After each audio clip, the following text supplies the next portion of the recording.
میری امی نے نہ جانے ابو کو کون سی تسلیاں دی تھی کہ ان کا موڈ اب قدرے بہتر تھا اور وہ کھانے کے دوران مجھ پر شعلے برساتی نظروں سے دیکھنے سے گریز کر رہے تھے، لیکن میں جانتا تھا کہ یہ وقتی ہے، کیونکہ جو کرنے کی میں نے ٹھان لی تھی اس کے بعد ان کی آنکھوں کے یہ شعلے صرف نگاہوں سے نہیں برسنے تھے۔ ام ہانی، میری خواہش تو یہ تھی کہ تمہاری گریجویشن مکمل ہوتے ہی تمہارے فرض سے آزاد ہو جاتی، مگر تمہارا ٹیچنگ کا شوق، خیر اب تو 1 سال بھی تم نے یہ شوق پورا کر لیا ہے نا۔ امی کی بات شروع کرنے کے انداز سے ام ہانی کو بھی پتہ چل گیا تھا کہ اب کیا بات چھڑنے والی ہے۔ وہ فوراً ہی بے چین ہو گئی تھی۔ اور ہمارے نہ صحیح تمہارے تو خاندان کا ہے، تمہاری سگی خالہ ہیں، وہ میرے اطمینان کے لیے اتنا ہی کافی ہے۔ ابو نے بھی بات میں اضافہ کیا اور میں نے ہاتھ میں پکڑا چمچہ واپس پلیٹ میں رکھ کر سب کے چہروں پر ایک گہری نظر ڈالی۔ میں کافی سیٹسفائیڈ ہوں کیونکہ وہ لڑکا بہت اچھا ہے، شریف، خوش مزاج، خوبصورت اور سب سے بڑھ کر اپنا۔ امی کی بات پر میں نے پلیٹ پر ایک ہسکا لی تھی، مگر میں مطمئن نہیں ہوں۔ ایک لمحے کے لیے تو میری بات سن کر سبھی حیران رہ گئے۔ لا تعلقی سے کباب چٹنی میں بھگو کر کھاتی ماہپارہ پھوپھو گئی۔ سعد، تمہارا سیٹسفائی ہونا یا نہ ہونا کوئی معنی نہیں رکھتا، یہ ام ہانی کا مسئلہ ہے اور ہم اسی سے بات کر رہے ہیں۔ ابو بھی ایک دم پرانے موڈ میں آ کر بولے تھے۔ جی بالکل، یہ ام ہانی کا مسئلہ ہے، اس کی زندگی کا معاملہ ہے، تو آپ ایسے ایک طرفہ فیصلے کیسے کر سکتے ہیں؟ پھوپھو نے بڑی جتاتی ہوئی نظر امی پر ڈالی تھی، جس کی نظروں کا مطلب سمجھ کر وہ بھی پریشان ہو گئی تھی۔ ویل، ابھی تک ہم نے کوئی فیصلہ نہیں کیا سعد، ہم بس ام ہانی سے ڈسکس کر رہے ہیں۔ نہیں امی، آپ اسے بتا رہی ہیں کہ آپ سب کی یہی مرضی ہے اور اسے ہر حال میں جواب ہاں میں ہی دینا ہے۔ سعد کی بات پر وہ فوراً بول اٹھے۔ سعد، چپ کرو، تم اب حد سے بڑھ رہے ہو۔ ابو یہ کہتے اٹھ کھڑے ہوئے تھے اور میں نے بھی کرسی چھوڑ دی تھی۔ ام ہانی تو اپنی سانس رو کر ڈری ہوئی نظروں سے سب کو دیکھ رہی تھی۔ بھائی جان یہ حد نہیں پار کر رہا، اس سے کروائی جا رہی ہے۔ پھوپھو نے ام ہانی کو گھور کر کہا تو اس کا رنگ مزید اڑ گیا تھا۔ دیکھیں پاپا، میں آپ سے صاف کہہ رہا ہوں کہ یہ خیال دل سے نکال دیں کہ آپ لوگ اپنی مرضی سے جو فیصلہ کریں گے ہنی کو اسے ماننا ہوگا۔ میں ایسا بالکل نہیں ہونے دوں گا۔ ان سب کو وارننگ دیتا میں وہاں سے نکل گیا تھا، یہ دیکھنے کی بھی زحمت نہیں کی کہ اب وہاں اس بات کو کیا کیا رنگ دیے جائیں گے۔ ماحول کو مزید بھڑکانے میں ماہپارہ بیگم سب سے آگے ہو چکی تھی۔ کیا غلط کر دیا ہم نے؟ کیا یہ لڑکی ہماری ذمہ داری نہیں؟ اور کیا اس کے ماں باپ زندہ ہوتے تو اس کے لیے یہ فیصلہ خود نہ لیتے؟ مگر اس لڑکی نے تو ہمیں کبھی اپنا سمجھا ہی نہیں۔ ماہپارہ، بس کرو، تم ام ہانی پر کیوں غصہ کر رہی ہو؟ اس نے تو کچھ بھی نہیں کیا، یہ تو سعد ہی ہے جو دن بدن بگڑتا جا رہا ہے۔ بھائی جان، تو آپ کا خیال ہے کہ سعد یہ سب بدتمیزی بلا وجہ کر کے کیا ہے؟ اس نے ہمیشہ کی طرح سعد کے کندھے پر رکھ کر بندوق چلائی تھی، ذرا سے بچے کو اس کے ماں باپ کے مقابلے میں تن کر کھڑا کر دیا اور اب خود معصوم بنی بیٹھی تھی۔ ام ہانی کے تو آنسو ٹپ ٹپ کر کے اس کی گود میں گر رہے تھے۔ اور بھابھی، آپ کیوں رو رہی ہیں اب؟ میں تو ہمیشہ سے کہتی آئی ہوں کہ نہ موقع دیں سے سعد کو ہتھیار بنانے کا، مگر آپ نے میری بات کبھی سنی ہی نہیں۔ ان کے بھڑکانے پر وہ اور بھی شدت سے رو پڑی تھی۔ تم نے ہمیشہ اپنے اور میرے درمیان فاصلے رکھے ہانی۔ تم آئی تو مجھے لگا کہ میری زندگی میں بیٹی کی کمی پوری ہو جائے گی، مگر تم نے مجھے ماں تو کیا کچھ بھی نہ سمجھا، کچھ بھی نہیں کہا، کچھ نہیں مانگا، کوئی فرمائش، کوئی ضرورت، کوئی شکایت، کچھ بھی نہیں۔ نائلہ، بس کرو، تم اب بات کو کس طرف لے کر جا رہی ہو؟ اب بھی یہی ہوا ہے رضوان، اگر اس رشتے پر کوئی اعتراض تھا تو بیٹی بن کے مجھ سے کہتی، مجھ پر اعتبار کرتی، لیکن اس ساتھ کے ذریعے یہ بات ہم سب تک پہنچائی۔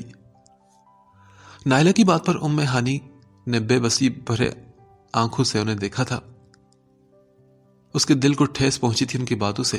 وہ اٹھ کر ان کے پاس آئی، گھٹنوں کے بل بیٹھ کر ان کے ہاتھ تھام کر بولی، تایمہ ایسا کچھ بھی نہیں، میں نے کبھی کوئی فاصلہ نہیں رکھا آپ سے۔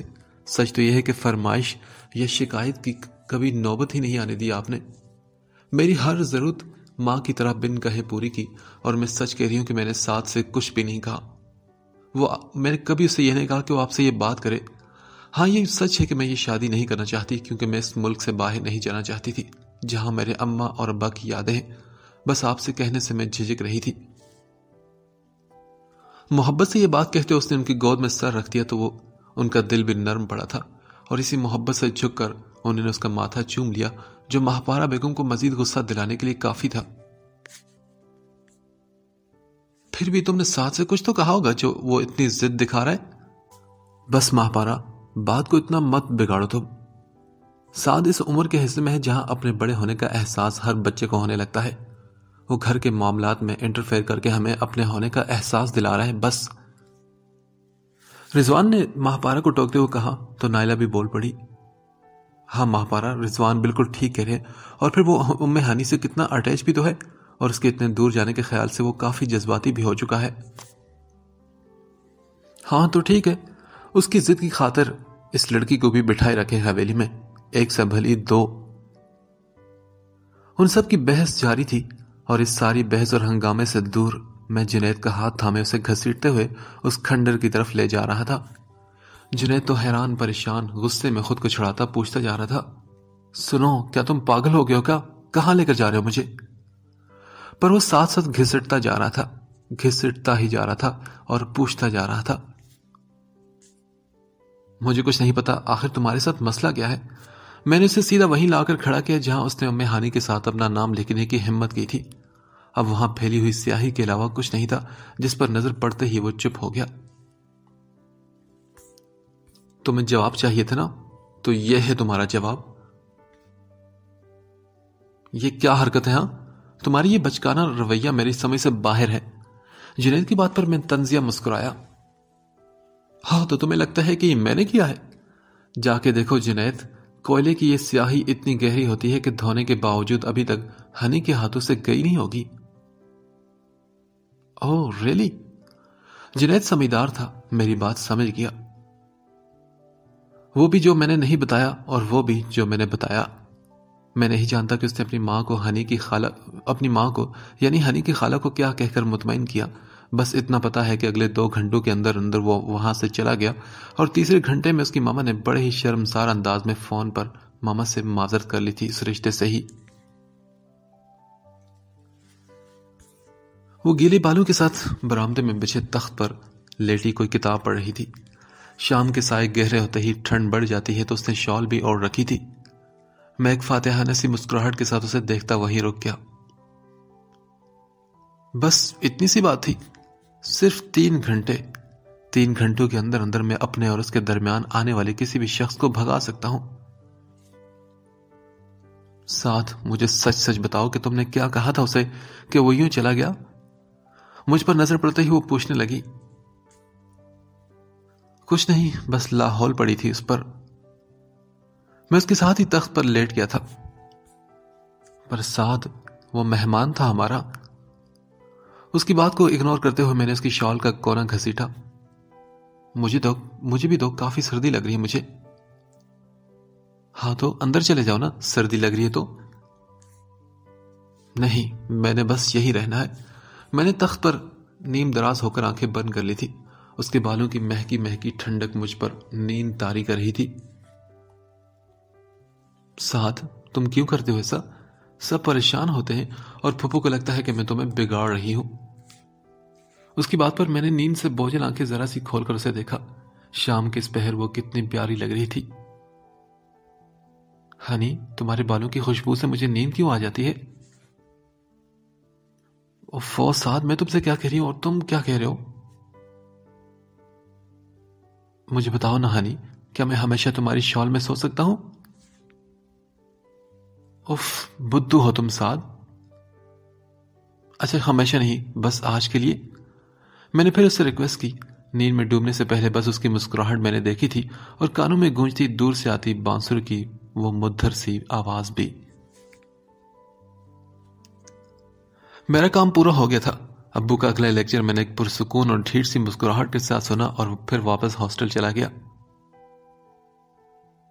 واہ یار، یعنی تمہاری 6th سینس نے تمہیں بالکل صحیح سگنل دیا تھا اور تم وقت پر پہنچ گئے تھے. شعیب نے رات کے کھانے کے بعد مال روڈ پر میرے ساتھ ٹہلتے ہوئے ہنس کر مجھے داد دیتے ہوئے کہا، ہاں بالکل شعیب، کیونکہ ہنی کے بارے میں میرا دل کبھی غلط سگنل مجھے دے ہی نہیں سکتا۔ ویل میرے بھائی، اس بار تو نے نیا ڈوبنے سے پہلے ہی بچا لی، پر ہر بار ایسا نہیں ہوگا۔ تم اسے بتا کیوں نہیں دیتے؟ میں اسے کیوں نہیں بتاتا؟ میں کیسے بتاؤں؟ تمہیں پتا ہے وہ پہلے سے ہی جانتی ہے۔ مجھے یہ پتا ہے کہ وہ مجھے بھی چاہتی ہے جتنا میں اسے چاہتا ہوں، اور شاید وہ اس سے بھی زیادہ۔ اوہو، تو پھر مجھے یہ بتاؤ کہ رکاوٹ کیا ہے میرے بھائی؟ بات کرو گھر میں، قصہ ختم۔ رکاوٹ تو ہے نا یار، میری عمر۔ ابھی میں 19 سال کا ہوں۔ ابھی یہ بات کی نا تو ابو کے لیکچرز کو ایک نیا رخ مل جائے گا، مگر یار وقت گزرتے کیا دیر لگتی ہے، پتہ ہی نہیں چلے گا، اور ایک کے بعد دوسرا سال گزرے گا، دوسرے کے بعد تیسرا، 21-22 کا ہو جاؤں گا، ایجوکیشن بھی کمپلیٹ ہو جائے تو امی سے کہہ دوں گا کہ ہنی سے میری شادی کروا دیں، سمپل۔ میں اسے اپنی ساری فیوچر پلاننگ بتا رہا تھا اور وہ مجھے ہنستے ہوئے دیکھ رہا تھا۔ اور کیا شعیب، میں نے واقعی یہ سب سوچ رکھا ہے۔ اس کے ہنسنے پر میں نے اسے جواب دیا تو وہ بولا، زندگی کو سوچنا بہت آسان ہے سعد، اور سوچ ہی سوچ میں زندگی بھی بہت آسان لگتی ہے، لیکن میرے دوست زندگی کو دھوبی پٹخا دینا بڑا زبردست آتا ہے۔ کیا مطلب؟ ہاں تم نے صحیح سنا، زندگی کو پسند ہے سرپرائز دینا اور کبھی شوق دینا، سو بی پریپیئرڈ۔ اور دور کہیں زندگی مجھے سرپرائز بلکہ شوق دینے کے لیے شاید تیاریاں کر بھی رہی تھی۔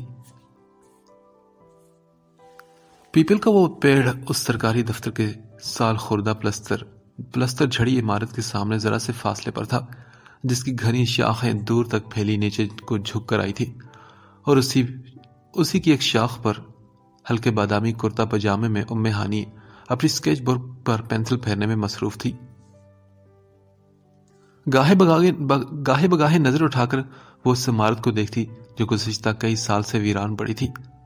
اس کے عکس کو ورق پر اتارتے ہوئے وہ اتنی مگن تھی کہ اپنے آسمانی دوپٹے تک کو سنبھالنے کا ہوش نہ تھا جو ہوا سے پھڑ پڑا رہا تھا۔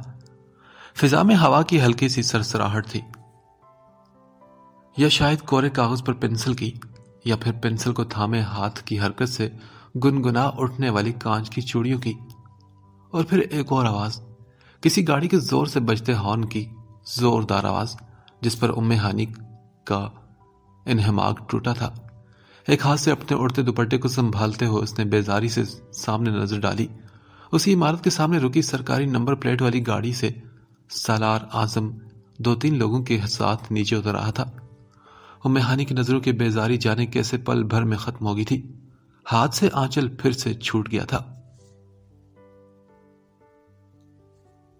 شعیب، تم مجھے بتاؤ کہ تم مجھے کس بات سے ڈرانا چاہ رہے ہو آخر؟ رات سے شعیب نے مجھے پکار ڈالا تھا۔ آخر صبح ناشتہ کرتے ہوئے میں اس پر پھٹ پڑا اور باقاعدہ اس پر کانٹا تان لیا تھا۔ دیکھو بیٹا جی، میں ڈرا نہیں رہا، تمہاری بے فکری ختم کرنا چاہ رہا ہوں۔ شعیب نے میرے ہاتھ سے کانٹا چھینا اور تربوز کھانے لگا۔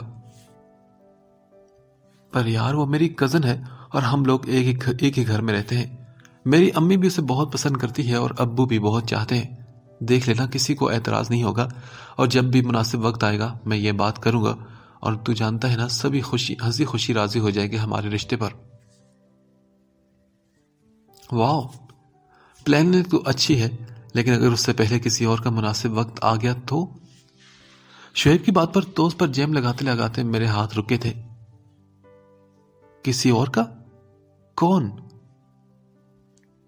ویل وہ تو کوئی بھی ہو سکتا ہے۔ شعیب نے میرے ہاتھ سے توس لے کر خود کھانا شروع کر دیا تھا۔ میں تو صرف یہ کہہ رہا ہوں کہ کم از کم جسے چاہتے ہو اسے دل کی بات تو کہہ دو میرے بھائی، ایسا نہ ہو کہ تمہارے مناسب وقت کے انتظار میں کوئی اور تم دونوں کے درمیان آ جائے۔ شعیب کی اس بے تکی بات پر مجھے بجائے غصہ آنے کے شدید ہنسی آئی تھی۔ یار درمیان 2 لوگوں کے آیا جاتا ہے، اور ہم 2 نہیں، ام ہانی اور میں ایک ہیں، اور ایک کے درمیان کبھی دوسرا نہیں آتا شعیب۔ وہ پنسل لبوں میں دبائے اس اجنبی کو دیکھے چلی جا رہی تھی جس کا گریڈ 2 پیس سوٹ، چمچم کرتے سیاہ جوتے اور سلیقے سے ترشے بال اس کی نفاست پسندی کا ثبوت دے رہے تھے، اور وہ شخص فون کان سے لگائے اسی عمارت کی طرف بڑھ رہا تھا، اور اس کے پیچھے چلتے 2-3 لوگ، کسی کے ہاتھ میں لیپ ٹاپ تو کسی کے ہاتھ میں فائلز تھی۔ تبھی وہ اچانک سبھی رکے تھے جب سالار اعظم فون جیب میں رکھتا واپس مڑا اور پھر عمارت کے گیٹ اور جالے لگی زنگ آلود سلاخوں والی کھڑکی کی طرف اشارہ کر کے انہیں کچھ ہدایات دینے لگا۔ اور تبھی وہ ایک سحر کے عالم سے نکلی تھی۔ اس نے اپنے ہونٹوں میں دبی پنسل نکالی، جلدی سے اسکیچ بک کا ورقہ الٹا اور اگلے کورے صفحے پر ایک اور تصویر بنانے لگی، اور اس بار وہ تصویر سالار اعظم کی تھی۔ ایک دم سے اس کے اندر سے ایک ہڑک سی اٹھی تھی، اس کا خاکہ تراشنے کی، اس کے ایک ایک نقش کو محفوظ کرنے کی، پر کیوں یہ وہ بھی نہیں جانتی تھی۔ بس اس کا ہاتھ تیزی سے حرکت میں تھا اور نظر اٹھا کر وہ بار بار سامنے دیکھ لیتی تھی، اور 5ویں بار جب اس کی نظر اٹھی تو وہ اس کی نظروں کی حدود میں اب نہیں تھا۔ گیٹ سے اندر داخل ہوتے اس کے تینوں ساتھی ضرور اسے نظر آ رہے تھے، جس کا مطلب تھا کہ وہ ان سے پہلے ہی اندر جا چکا تھا۔ ام ہانی نے ایک پریشان سی نظر ادھورے اسکیچ پر ڈالی۔ ادھورا بھی کہاں تھا بھی؟ مایوسی اس کے چہرے کے موتیا سی رنگت کو پھیکا کرنے لگی، مگر اس کے اندر اٹھنے والی وہ ہڑک، وہ بے چینی، وہ اس شخص کا خاکہ، اس کی تصویر اپنے پیج پر ہمیشہ کے لیے محفوظ کر لینے کی عجیب و غریب مگر شدید قسم کی خواہش اس نے ام ہانی کو چین سے وہاں بیٹھنے نہیں دیا۔ جیسے وہ یہ نہیں جانتی تھی کہ کب اور کیسے وہ اس کا اسکیچ بنانے پر مجبور ہوئی، ایسے اسے یہ خبر بھی نہ ہوئی کہ کب وہ درخت سے نیچے اتری، کب اس پرانی عمارت کے کھلے گیٹ سے اندر داخل ہوئی، اور کب اس ٹوٹے شیشے والی کھڑکی سے اندر ہال میں جھانکنے لگی۔ سالار اعظم چاروں طرف جائزہ لیتے ہوئے اپنے ساتھیوں جو شاید اس کے انڈر کمانڈ تھے انہیں مختلف قسم کی ہدایات دے رہا تھا۔ ام ہانی نے چپکے سے کاپی دوبارہ کھولی، دیوار سے چپکائی اور اس کی پنسل تیزی سے اس کے چہرے کو پھر سے بنانے لگی۔ یہ سب مکمل طور پر چینج ہوگا، کتنے دن لگیں گے اس میں؟ بات کرتے کرتے سالار اعظم نے اپنا رخ ان لوگوں کی طرف موڑ لیا تھا جو لیپ ٹاپ اور اسے کچھ دکھا رہے تھے۔ اب تو ام ہانی کو شدید غصہ آنے لگا، وہ انتظار میں تھی کہ کب وہ دوبارہ اس کی طرف مڑے گا۔ اور ہاں، وہ سامنے والی بلڈنگ، وہ کیا ہے؟ اب وہ دائیں جانب کھلنے والی کھڑکی سے باہر اشارہ کر رہا تھا۔ ام ہانی کی پنسل پھر سے اپنی حرکت میں آئی تھی۔ سر، وہ تو ایک لائبریری ہے، اور وہ دور ریل کی پٹری کے پار۔ بات کرتے کرتے وہ آگے بڑھ گیا تھا، پھر اس سے اس کی نظر کی حدود سے باہر۔ ام ہانی جلدی سے کاپی پنسل اٹھائے چند منٹ کے فاصلے پر موجود دوسری کھڑکی کے سامنے آ گئی تھی، جہاں سے اب وہ پہلے کی نسبت کافی زیادہ صاف نظر آ رہا تھا۔ سنو، جنرل رضا کا نمبر ملانا شاہد، اپنے ملازم سے کہتے ہوئے اچانک سالار اعظم کو کسی کی نظروں کی تپش کا احساس بہت شدت سے ہوا تھا۔ وہ چونکا اور چکنا ہو کر اس نے ادھر ادھر نظریں دوڑائی۔ ام ہانی کی تو جیسے جان ہی نکل گئی تھی، وہ پھرتی سے کھڑکی سے پرے ہٹی اور دیوار کے ساتھ چپک کر کھڑی ہو گئی۔ اپنے آس پاس کسی کو نہ پا کر سالار نے سر جھٹک کر اس بے معنی وہم کو دور کرنا چاہا اور ہاتھ بڑھا کر اپنے ماتحت سے فون کو تھاما۔ ہیلو سر، سالار ہیر۔ بات کرتے ہوئے کھڑکی کے پار ایک آسمانی آنچل کی جھلک نے اسے دوبارہ بری طرح چونکنے پر مجبور کر دیا تھا۔ ام ہانی دیوار سے چپکی اپنی سانس رو کے کھڑی تھی اور سوچ رہی تھی، پتہ نہیں اس نے مجھے دیکھا یا نہیں، مجھے لگتا ہے نہیں دیکھا ہوگا۔ خود کو تسلی دیتے ہوئے اس نے ڈرتے ڈرتے پھر سے اندر جھانکنا چاہا، پر اب وہ وہاں نہیں تھا، کہیں بھی نہیں۔ اس کے ملازم کوئی چارٹ پیپر پھیلائے اس پر جھکے مارکر سے کچھ لکیریں کھینچنے میں مصروف تھے۔ ایک اطمینان بھری سانس لیتے ہوئے دوبارہ سیدھی ہوئی تو وہی اطمینان بھرا سانس اس کے سینے میں اٹک کر رہ گیا، کیونکہ وہ اس کے بالکل سامنے 2 ہاتھ کے فاصلے پر کھڑا اسے گہری نگاہوں سے گھور رہا تھا۔ خشک ہوتے حلق کو تر کرتے ہوئے ام ہانی نے ہاتھوں میں دبی اسکیچ بک کو اس کی نظروں کی زد میں آنے سے بچانے کے لیے اپنے پیچھے چھپانا چاہا، مگر ٹھیک اسی وقت سالار نے جھپٹ کر اسکیچ بک اس کے ہاتھ سے چھین لی۔ ام ہانی کی تو رہی صحیح جان بھی نکل گئی تھی۔ وہ ماتھے پر غصہ لیے اس کے پیجز کو پلٹ رہا تھا اور ہانی وہاں سے بھاگنے کی تلاش میں تھی۔ وہ اپنے 6 فٹ کے وجود کے ساتھ اس کے اتنے قریب کھڑا تھا کہ وہ بھاگنے کی کوشش بھی کرتی تو اس سے ٹکرا جاتی۔ کس کی اجازت سے بنایا تم نے یہ؟ اب سالار کی نظریں اس ادھورے سے اسکیچ پر جم گئی جو اتنا بھی ادھورا نہیں رہا تھا کہ وہ خود کو پہچان نہ پاتا، اور پھر ہانی کے جواب کا انتظار کیے بغیر اس نے اسکیچ بک کو 2 حصوں میں تقسیم کرتے ہوئے پھاڑ ڈالا۔ شاید اس کے ہولے ہولے کپ کپاتے وجود اور پھٹی پھٹی آنکھوں سے اسے یہ امید ہی نہیں رہی تھی کہ وہ کبھی کچھ بتا بھی سکے گی، مگر اپنے جان سے عزیز اسکیچ بک جس میں اس کے کئی محنت سے بنائے گئے اسکیچز تھے اسے 2 حصوں میں ہوتا دیکھ کر وہ بول اٹھی، یہ کیا کر رہے ہیں آپ؟ اس میں میری اتنی محنت سے بنائی گئی ڈرائنگز۔ لیکن اس سے آگے اس کی بولنے کی طاقت پھر ختم ہو گئی تھی، کیونکہ سالار نے اس بک کے مزید پرزے کرنے کی نیت سے اسے پھر سے دونوں ہاتھوں میں تھاما تھا۔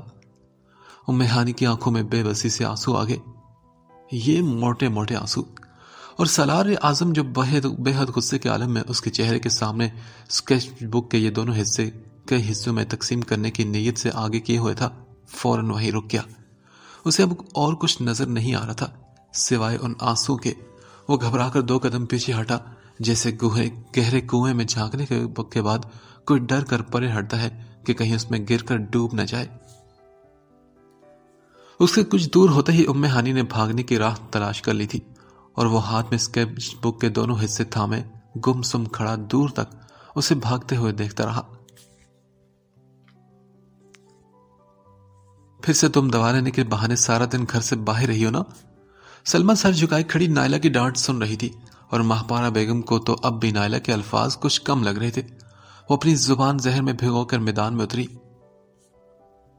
ارے ہٹی کٹی تو ہو تم، کس چیز کی دوا لینے جاتی ہو؟ سر میں درد ہے، بخار ہے، گلا خراب ہے تمہارا؟ پھوٹا منہ سے نا کہ گھر میں ہر طرح کی دوا تو رکھی ہے، دادا جی کا کمرہ نہ ہوا پنساری کی یا میڈیکل کی دکان ہے پوری، کیا نہیں رکھا اس میں؟ سب کچھ، ساری دوائیاں موجود ہیں۔ ماہپارہ بیگم یہ بول کر چپ ہوئی تو نائلہ فوراً بول اٹھی، ہاں صحیح تو کہہ رہی ہے، اور کہ تمہاری طبیعت زیادہ خراب تھی تو میں خود کسی اچھے ڈاکٹر کو دکھا لاتی، یہ تم کسی نیم حکیم کے پاس جا کر کیوں خود کو اپنی صحت کو بھی برباد کرنے پر تلی ہوئی ہو؟ نائلہ نے اب کی بار پیار سے اسے کہا تھا، ورنہ غصہ تو انہیں بھی بہت تھا اس کا سارا دن گھر سے غائب رہنے پر۔ وہ بیگم صاحبہ، مجھے ڈاکٹر کی دوا راست نہیں آتی، وہ بہت گرم ہوتی ہے نا، مجھے تو بس اسی حکیم کی دوا سے ہی اچھا سکون ملتا ہے، وہ تو ہمارا خاندانی حکیم ہے جی۔ ارے یار، اللہ کی شان، خاندان کا تو اتا پتا کوئی ہے نہیں اور خاندانی حکیم رکھ چھوڑا اس نے۔ ماہپارہ بیگم کو تو اس کی بات سن کر چنگاریاں سی لگ گئی تھی۔ ویسے تو ہے بڑی جھوٹی لپاڑن، 6 برس کی عمر سے تو یہاں ہے، ماں باپ کی شکل تک تجھے یاد نہ ہوگی اور حکیم تجھے یاد رہ گیا۔ ماہپارہ بس بھی کرو، سلمہ تم جاؤ کچن میں۔ نائلہ کو اس تباشے سے اب گھبراہٹ ہونے لگی تھی، وہ مزاج میں تھوڑی نرم تھی، اس لیے فوراً بات کو رفع دفع کرنے کی کوشش کرنے لگی۔ تم کیوں ملازموں کے منہ لگتی ہو ماہپارہ؟ سلمہ کی جان بچا کر کھسکنے پر انہوں نے نن کو بھی سمجھانا شروع کر دیا تھا۔ دیکھیں بھابھی، حویلی کی ملازمائیں بھی تو ہماری ذمہ داری ہے نا، ان کی ایسی ویسی حرکتوں سے ہماری عزت پر حرف آ سکتا ہے۔ چال دیکھی تھی آپ نے اس کی، کیسے مٹک مٹک کر چلتی ہے؟ ماہپارہ مجھے احساس ہے ساری ذمہ داری کا، اس لیے تو میں نے رضوان سے کہہ دیا کہ اپنے ڈرائیور سے نکاح پڑھا دے سلمہ کا۔ اور آدھے رستے سے کچھ پوچھنے کے لیے پلٹ کر آنے والی سلمہ کے قدم تو وہیں رک گئے تھے۔ نکاح؟ چلیں یہ بھی اچھا ہے بھابھی، 18ویں سال میں لگ چکی ہے، بارود کا پورا ڈھیر ہے، جتنی جلدی ٹھکانے لگے اتنے ہی جلدی اچھا ہے۔ سلمہ تو مرے مرے قدموں سے واپس پلٹ گئی تھی۔ ہانی نے اسے بالوں میں تیل لگوانے کے لیے بلایا تھا۔ بے دھیانی میں اس نے سنگار میز سے آملے کے تیل کے بجائے ہاتھوں میں لگانے والا لوشن اٹھا لیا۔ وہ تو شکر ہے کہ ہتھیلی پر ڈالتے ہی اسے اپنی غلطی کا احساس ہو گیا۔ بالوں میں نہ لگا بیٹھی، جلدی سے ہتھیلی بازو پر رگڑ کر صاف کی اور تیل کی شیشی اٹھائی ہوئے ہانی کو دیکھا کہ اب ایک اور ڈانٹ پڑے گی، مگر ہانی تو شاید اس سے بھی کہیں بڑھ کر بے دھیانی کے عالم میں تھی۔ کھوئی کھوئی نظروں سے کھڑکی کے پار دیکھتی، کچھ سوچتی، کچھ جاگتی اور کچھ اونگتی سی۔ سلما نے اس کے گہرے بھورے بالوں کی چٹیا کے بل کھولنے شروع کیے تھے کہ کھڑکی سے ہوا کے دوش پر آتی بانسری کی لے نے اس کے ہاتھ روک دیے تھے۔ ام ہانی بھی جیسے کسی خیال سے چونکی تھی۔ پتہ نہیں یہ بانسری کون بجاتا ہے؟ ہمیشہ ہی وہ اس بانسری کی آواز پر یہ سوال کرتی تھی اور ہمیشہ ہی سلما چور سی بن کر کسی کام میں لگ جاتی تھی۔ پر آج اس کا جی چاہ رہا تھا کہ ہانی بیوی یہی سوال بار بار کرتی جائے، یہاں تک کہ وہ جواب دینے پر مجبور ہو جائے۔ روز ہی کتنے پیارے سر بکھرتے ہیں نا اس بانسری سے۔ نہیں ہانی بی بی، آج سر نہیں، آج تو درد بکھر رہے ہیں ہر طرف۔ آج تو بانسری رو رہی ہے جیسے۔ سلما کی بات پر ہانی نے مڑ کر اسے دیکھا۔ بنا کچھ پوچھے، بنا اس کے کچھ بتائے وہ سب کچھ سمجھ گئی تھی۔ کون ہے یہ سلما؟ بتاؤ مجھے۔ ہے نہیں تھا، سلما نے آہ بھرتے ہوئے کہا۔ پر تم تو آج بھی اس سے ملنے گئی تھی نا؟ جانتی ہوں میں سب، اب بتاؤ مجھے۔ ہانی بی بی، ہے کو تھا ہونے میں کون سا وقت لگتا ہے؟ جب اس سے ملنے گئی تھی تو آنکھوں میں خواب اور دل میں بہت ساری خواہشیں تھی۔ واپس آئی تو مالکوں نے ایک جھٹکے میں سارے خواب نوچ ڈالے، ساری خواہشیں دل کے اندر ہی اندر مار ڈالی۔ کیا کر سکتے ہیں ہم ان کے آگے؟ وہ ہمارے مالک ہیں اور ہم ان کے نوکر۔ وہ اپنی چنری سے اپنی آنکھوں کو صاف کر رہی تھی، جن کا کاجل آنسو سے پھیل کر اس کے پھولے پھولے سانولے سے رخساروں تک آ رہا تھا۔ دل کا کوئی مالک نہیں ہوتا سلما، اس پہ تو کبھی اپنا اختیار بھی نہیں ہوتا، کسی اور کا کیا ہوگا؟ ام ہانی نے اپنا سر سلما کے گھٹنوں سے ٹیک دیا اور آنکھیں بند کر کے وہ بھی بانسری کے سروں میں کھونے لگی، جو واقعی آج سر نہیں بجا رہی تھی بلکہ رو رہی تھی۔ پتہ نہیں کیوں آج مجھے ساری رات نیند نہیں آئی، بے چینی سے کروٹیں بدلتا رہا تھا۔ کچھ تھا جو چھن رہا تھا، کچھ تھا جو میں کھونے لگا تھا، اور میرے پاس کھونے کے لیے اس کے سوا اور تھا ہی کیا؟ بے چینی ایک بے نام سے خوف میں ڈھل گئی تو میں نے صبح ہوتے ہی اسے فون کر ڈالا۔ کہاں ہو تم اور کیا کر رہی ہو؟ میرے سوال پر وہ بولی، کچھ خاص نہیں، بس اسکول جانے کے لیے تیار ہو رہی ہوں۔ اس کے بتانے پر رات والی بے چینی اور پریشانی پھر سے میرے دل میں آ گئی تھی، وہی کچھ چھن جانے، لٹ جانے اور کھو جانے کا خوف۔ ہنی تم کہیں بھی مت جایا کرو نا، میں بےتابی سے کہہ اٹھا۔ ارے وہ کیوں؟ بس ایسے ہی، تم کہیں مت جایا کرو۔ مجھ سے کوئی اور جواب نہ بن پائے تو میں نے بے تو کسی بات کر ڈالی تھی۔ بھدو، پھر میں گھر پہ رہ کر کیا کروں سارا دن؟ کچھ بھی، بس تم پینٹنگ کر لیا کرو، کوئی سکیچ بنا لیا کرو، مگر یہی گھر میں، تم باہر مت نکلا کرو۔ سعد، عجیب پاگل ہو تم، اب یہ کیا نئی ضد پالی تم نے؟ اور تمہیں تو پتا ہے کہ میں وہی منظر پینٹ کرتی ہوں جو میری آنکھوں کو اچھی لگے، جو میرے دل کو بھائے۔ گھر میں کیا اپنے ہی کمرے کی تصویریں بناتی رہا کروں؟ 1000 بار کی دیکھی، باہر کچھ تو نیا مل جاتا ہے جو تصویر بنانے پر مجبور کرے۔ اچھا تو بتاؤ مجھے، کچھ نیا بنایا تم نے؟ میں نے اپنی بے چینی دور کرنے کے لیے ٹاپک کو چینج کرتے ہوئے پوچھا۔ ہاں، کوشش تو کی تھی پر پورا نہ کر سکی۔ ایک دم سے اس کا لہجہ مدھم پڑ گیا۔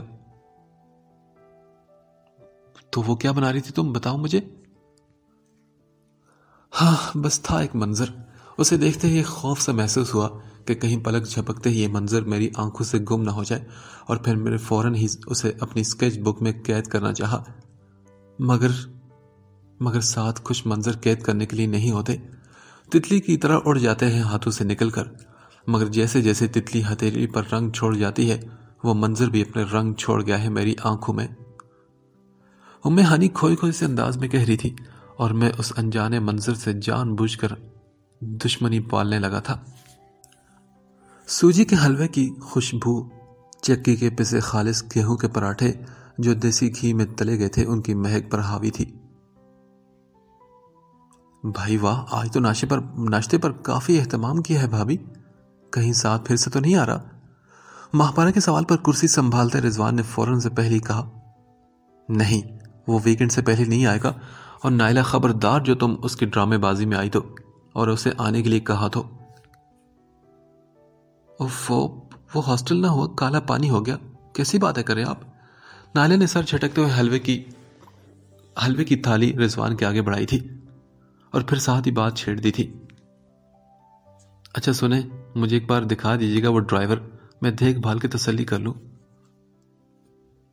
کیا مطلب؟ آپ کیا تم ڈرائیوروں کو بھی کی جانچ پڑتال کرو گی؟ رضوان نے ناگواری سے کہا۔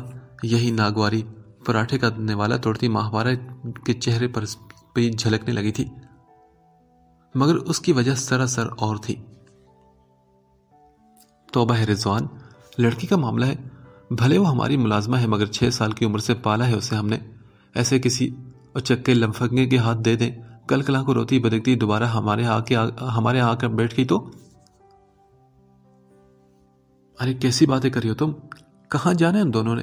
شادی کے بعد اس ڈرائیور کو فیکٹری کے بجائے یہیں حویلی کے لیے رکھ دوں گا، اکٹھے کام کریں گے تمہاری نظروں کے سامنے۔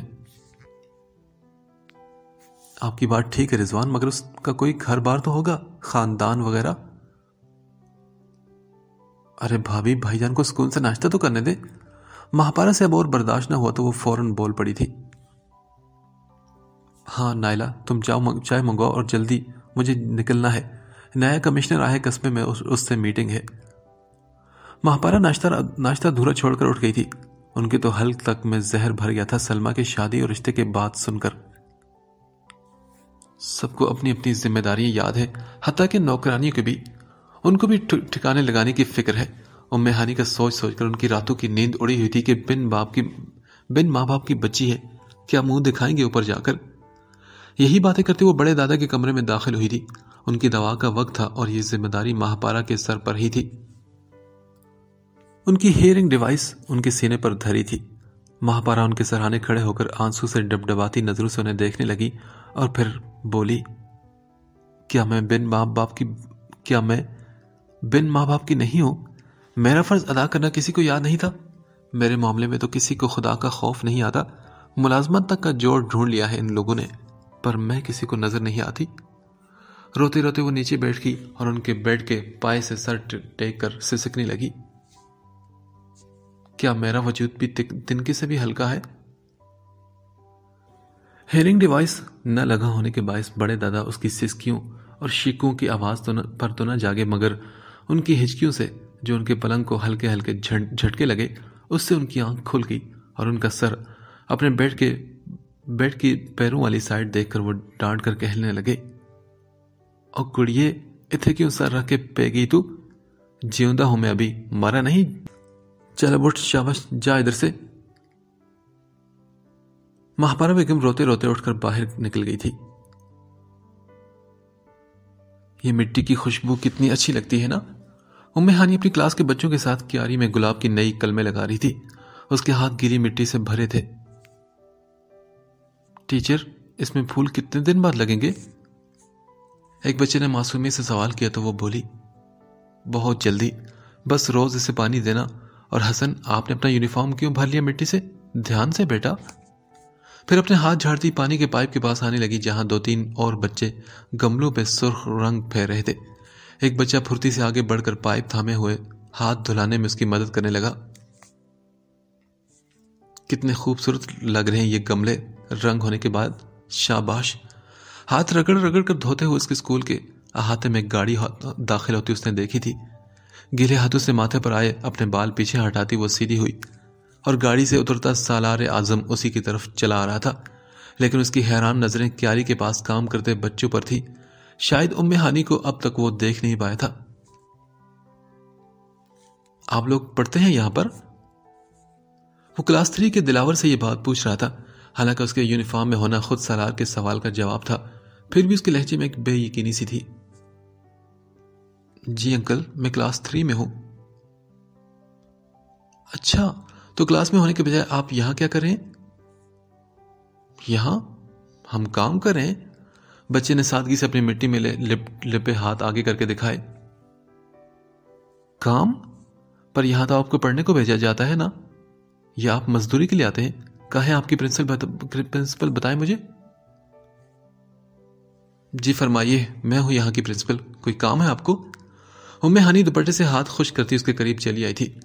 پہلی نظر میں ہی سالار کے انداز میں پہچان کی رمق ٹپکنے لگی، مگر کمال کا اختیار تھا اسے اپنے تاثرات پوشیدہ کرنے کا۔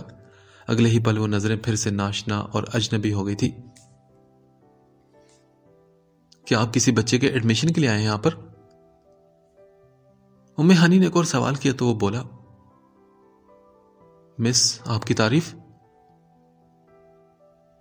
میں یہاں ٹیچر ہوں۔ ام ہانی نے جواباً اسی سرد مہری سے اسے جواب دیا تھا۔ ویل، ٹیچر کا کام غالباً پڑھانا ہوتا ہے، بچوں سے مزدوری کرانا نہیں۔ کیا کہا آپ نے؟ مزدوری؟ جی بالکل، مجھے یہ اسکول کم اور مزدور کم زیادہ لگ رہا ہے، جہاں معصوم بچوں سے اس چلچلاتی دھوپ میں اس قسم کے کام لیے جا رہے ہیں۔ آپ کے پرنسپل سے میں بات کرنا چاہوں گا کہ کس حق سے وہ بچوں سے اسکول میں ایسے کام لے رہے ہیں جن کے لیے انہیں تنخواہ دار ملازم رکھنے چاہیے۔ دیکھیے، یہاں ہر کام کے ملازم ہیں، مالی سے لے کر پیون تک، اور بچے مزدوری نہیں کرے، ہنر سیکھ رہے ہیں، کیونکہ باغبانی بھی ایک فن ہے، وہ یہی سیکھ رہے ہیں اس وقت۔ ام ہانی نے اگرچہ بڑے تحمل اور نرمی سے صفائی دی تھی، مگر اس کا طنزیہ انداز ابھی بھی ویسا ہی تھا۔ واہ، بہت خوب، اچھا نام دیا ہے آپ نے اسے، مگر ان کے غریب والدین نہ جانے کس طرح جتن کر کے یہاں کی فیس اس لیے ادا نہیں کرتے کہ آپ انہیں پڑھانے لکھانے کے بجائے یہ کام کروائیں۔ اس کی باتوں پر اب ام ہانی سے خود پر کنٹرول رکھنا مشکل ہو گیا تھا۔ پہلی بات تو یہ ہے کہ یہاں کوئی فیس نہیں لی جاتی، یہ ایک ٹرسٹی اسکول ہے، یونیفارم اور کتابیں تک مفت دی جاتی ہیں، اور دوسری بات کہ ہنر اور فن کوئی بھی چھوٹا نہیں ہوتا، اور تعلیم صرف کتابیں پڑھنے کا نام نہیں، کچھ بھی سیکھنا علم حاصل کرنا ہی کہلاتا ہے۔ اور دیکھیے، یہ کچھ سیکھ ہی رہے ہیں، اپنے آس پاس کے ماحول کو صحت مند اور خوبصورت بنانا سیکھ رہے ہیں۔ یہ بھی سیکھ رہے ہیں کہ آگے چل کر انہیں صرف آرام دہ کاروں میں سوٹ پہن کر افسری نہیں کرنا، بلکہ سوسائٹی میں ایک اہم رول بھی ادا کرنا ہے۔ سالار کو اپنی ہی یادداشت پر کچھ شک سا ہوا تھا کہ کیا یہ وہی لڑکی تھی جو اس دن صرف آنسو بہانے اور بھاگ جانے کے سوا کچھ نہ کر پائی تھی۔ چلیں، سب بچے ہاتھ منہ دھو کر وضو کر کے قاری صاحب کی کلاس میں جائیں، اس وقت درس کا وقت ہو چکا ہے۔ بچوں کو لائن بنا کر اندر بھیجتے ہوئے اس نے مڑ کر سالار کو دیکھا جو کار کی طرف بڑھ رہا تھا۔ اور ہاں، ایک اور بات۔ سالار نہ چاہتے ہوئے بھی رک کر اس کی بات سننے لگا۔ یہ ٹرسٹ اسکول آپ جیسے لوگوں کے لیے بالکل نہیں۔ آپ اپنے بچے کو کسی مہنگے اسکول میں ایڈمٹ کروائیں، جہاں اسے مٹی سے محبت سکھانے کی زحمت نہ دی جائے۔ سالار نے اس کی غلط فہمی دور کرنے کی کوئی ضرورت نہ سمجھی اور خاموشی سے گاڑی میں بیٹھ کر اسے واپس موڑنے لگا۔ پتہ نہیں کہاں سے آ جاتے ہیں مفت کے لیکچر دینے۔ خود سے باتیں کرتے ہوئے ام ہانی بچوں کی لائن ٹھیک کرنے لگی تھی۔ ٹیچر، یہ کون تھے؟ پتہ نہیں بیٹا، تھے کوئی، غلطی سے ہمارے اسکول آ گئے تھے تو میں نے انہیں سیدھا راستہ دکھا دیا ہے۔ مڑ کر گیٹ سے نکلتی گاڑی کو دیکھ کر وہ سوچنے لگی، اچھا ہی ہوا کہ جو میں نے وہ سکیچ مکمل نہیں کر سکی تھی اس کا، کچھ منظر صرف دور سے ہی اچھے لگتے ہیں۔ اوہ، تو وہ ٹرسٹ اسکول آپ کا ہے؟ سالار اعظم کی رضوان سے ایک غیر رسمی سی ملاقات تھی، اور باتوں باتوں میں اسے اس اسکول کے بارے میں پتہ چلا تھا۔ جی سر، وہ ایک ٹرسٹ ہے، ہمارا تو نہ ہوا، وہ تو عوام کے لیے بنایا گیا ہے، رضوان نے مسکراتے ہوئے کہا۔ صحیح، ایکچولی میں اتفاقاً ہی آج صبح وہاں گیا تھا انسپیکشن کے لیے،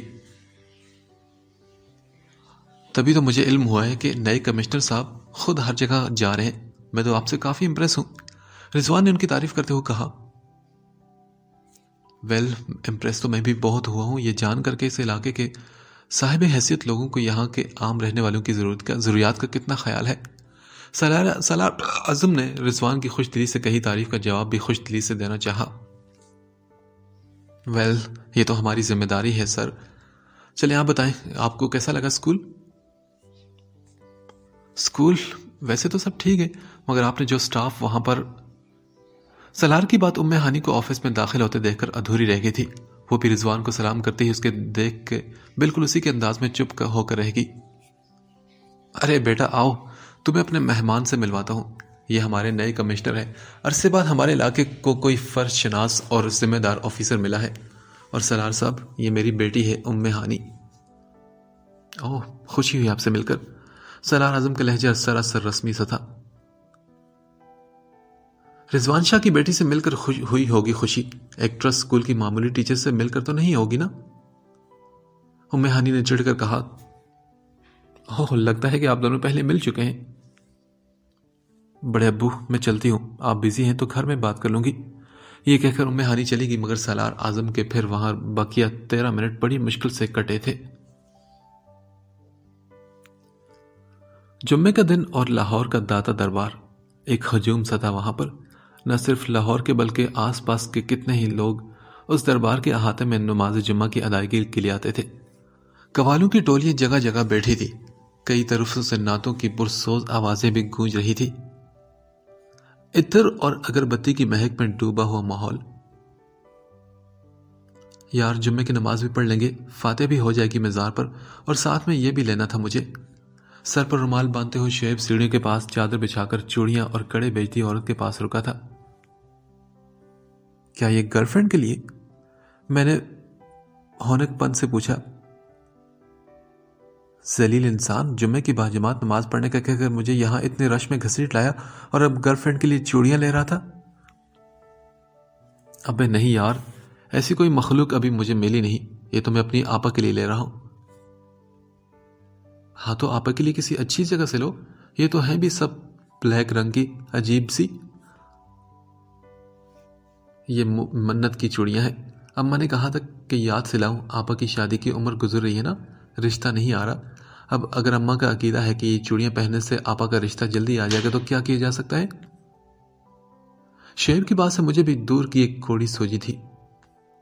یار شعیب، میری پھوپھو کی بھی ابھی تک کوئی شادی نہیں ہوئی، ان کے لیے بھی لے لوں میں؟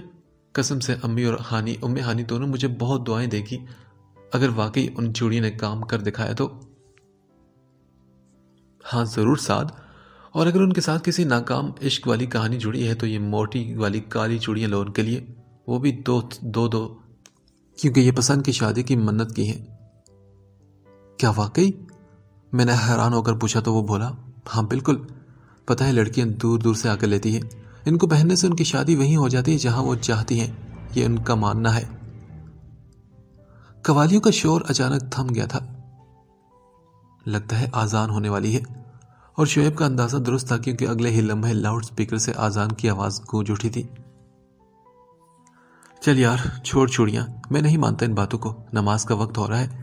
میں اسے کھینچتا ہوں آگے لے گیا تھا، یہ نہ بتایا کہ اس وقت دل میں کیا بونگا سا خیال آیا تھا کہ کاش مرد ہونے کے باوجود میں بھی یہ کانچ کی دو بھدی موٹی کالی چوڑیاں پہن سکتا، کیا پتا واقعی ان کی کرامت سے میرے دل کی خواہش۔ صرف 13 منٹ، صرف اور صرف 13 منٹ وہ مزید رک سکا تھا اس آفس میں، اور پھر رہ نہ سکا، اور ایک ضروری کام یاد آنے کا کہہ کر رضوان سے معذرت کرتا نکل آیا تھا۔ اس نے محض اندازے سے اپنی کار دائیں طرف کو جانے والی سیدھی سڑک پر موڑی تھی، اور اس کا اندازہ بالکل ٹھیک تھا۔ اسی سڑک پر دور وہ سفید دوپٹے اور ہلکے کاستی کرتے پجامے والی لڑکی پیدل چلتی جا رہی تھی۔ ڈرائیور کو کچھ دیر بعد اس نے رکنے کا کہا اور پیدل چلتا اس کے پاس پہنچا۔ بات سنو، اس کے پکارنے پر ام ہانی نے مڑ کر دیکھا ضرور، وہ کچھ حیران بھی ہوئی، اور سالار کی طرح اسے اپنے ری ایکشن چھپانے پر کمال حاصل نہیں تھا، اس لیے اس حیرت کو اس کی طرف اچھال کر وہ نظر انداز کرتی دوبارہ چلنے لگی۔ ہیلو، میں تم سے بات کر رہا ہوں۔ مجھے بچپن سے سکھایا گیا ہے کہ راہ چلتوں سے بات نہیں کیا کرتے۔ ام ہانی نے رک کر اس کا ٹکا سا جواب دیا تھا۔ رستے پر اس وقت تم چل رہی ہو، بائی دا وے، اتنے بڑے آدمی کی بیٹی ہو پھر بھی تم پیدل جا رہی ہو؟ اس کی بات پر اب کی بار وہ رکی اور غصے میں بولی، کیوں، بڑے گھروں میں پیدا ہونے والے معذور ہوتے ہیں؟ نہیں، ایسا تو نہیں کہا، مگر عام طور پر احساس سے بالکل عاری ہوتے ہیں وہ انسان۔ وہ مسکرا کر بولا، اور بہرحال وہ اسے رکنے پر مجبور تو کر ہی چکا تھا۔ دیکھیے، جس میں احساس باقی نہ رہے وہ انسان ہی کہاں ہوتا ہے۔ اسے لاجواب کرنے کے بعد ام ہانی نے دوبارہ قدم بڑھائے۔ ہاں بالکل صحیح کہا تم نے، چلو ایک بات تو بتاؤ، تم وہ اسکیچ کب کمپلیٹ کرو گی؟ وہ اچانک اس کے سامنے آتے ہوئے سنجیدگی سے پوچھنے لگا۔ کبھی بھی نہیں،